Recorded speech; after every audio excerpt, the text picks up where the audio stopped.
Hallo und willkommen in meiner Schmiede. Der Mai ist gekommen, der Mai ist jetzt auch schon wieder am Gehen und damit wird es wieder Zeit für die Neuigkeiten von der Werkbank. Bevor wir allerdings zu den Modellen kommen, die ich nebenher angemalt habe, eine kleine Ankündigung. Und zwar ist am 24. Juni in Fritzlar die Forum Hassia. Das ist eine kleine Tabletop-Veranstaltung eines Freundes von mir. Da ist der Tobi von Bier und Brezel Tabletop. Jedenfalls wollte er vorbeischauen. Ob er es dann schafft, kann ich nicht versprechen. Ich bin selber auch da und habe das System Bello Ludi dabei. Das ist von Pieter van Doop und das geht so in Richtung der One-Page-Rules. Also genau das Richtige für jemanden, der, wie ich, viel und gerne malt, aber leider eben nicht so oft zum Spielen kommt. Würde mich freuen, wenn ich den einen oder anderen von euch da vielleicht sehen könnte. Und jetzt geht's zu den Neuigkeiten von der Werkbank. Den Anfang machen diesen Monat 3 Slayer für meine Warhammer Zwergenarmee. Die 3 waren schon gedruckt und ich habe einfach losgelegt, sie anzumalen und mir dann überlegt, ich könnte noch mehr Slayer drucken und dann könnte ich auch ein bisschen was zu Zwergen machen. Das hatte sich, glaube ich, der gute Andy P. vor langer Zeit schon gewünscht und dem werde ich dann in der näheren Zukunft auch nachkommen. Die beiden Zwerge mit den Zweihandäxten, denen sind leider die Äxte abgebrochen, beziehungsweise sind da gar keine Äxte drin, denn die werden extra gedruckt. Aber die haben mir nicht so gut gefallen, also haben sie andere bekommen.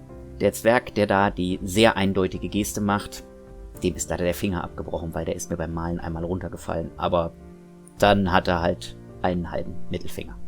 Er wird's überleben und seine Feinde vermutlich nicht.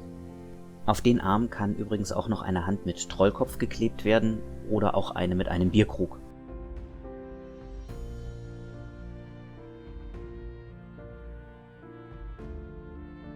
Weiter geht es mit einem Speerwerfer für Saga oder Warlords of Everyone und ein paar Pfählen für Bogenschützen. Die habe ich einfach zusammengestellt, weil ich fand, es sah ganz nett aus. Die Pfähle sind von Perry Miniatures und stammen aus der Agincourt English Infantry Box. Da sind auch noch ein paar mehr drin, denn wie wir alle wissen, bei Agincourt standen die englischen Bogenschützen hinter einer Reihe aus Pfählen. Die Bogenschützen sind nur zum Teil bis jetzt angemalt worden und es ist auch schon so lange her, dass ich die angemalt habe, dass ich die jetzt hier nicht in der Werkbank zeigen möchte. Der Speerträger ist von Victrix und der stand auch schon, wie man sehen kann, eine ganze Weile bei mir auf dem Arbeitstisch. Jetzt ist er endlich runter und der wird eben genau als das eingesetzt werden, was er ist. Ein Speerwerfer für die Angelsachsen oder eben für die Barbaren bei Warlords of Everyone.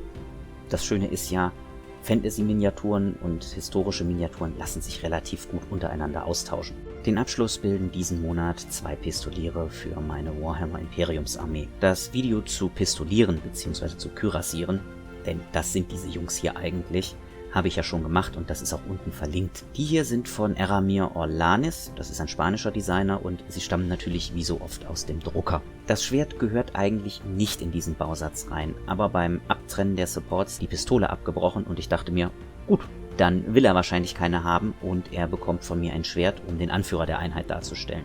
Das Schwert stammt von Lost Kingdom Miniatures und ist eigentlich das Schwert eines Grals oder Questritters, aber es kommt aus dem Drucker und kann entsprechend häufig nachproduziert werden. Die Figuren sind außerdem vergrößert ausgedruckt, weil eigentlich sind sie für 28 mm ausgelegt, das heißt, sie sind entsprechend kleiner. Die hier sind jetzt 10% größer ausgedruckt. Die Pferde sind aber immer noch kleiner als die von Reconquer Designs, die ich bei den GW-Modellen verwendet habe.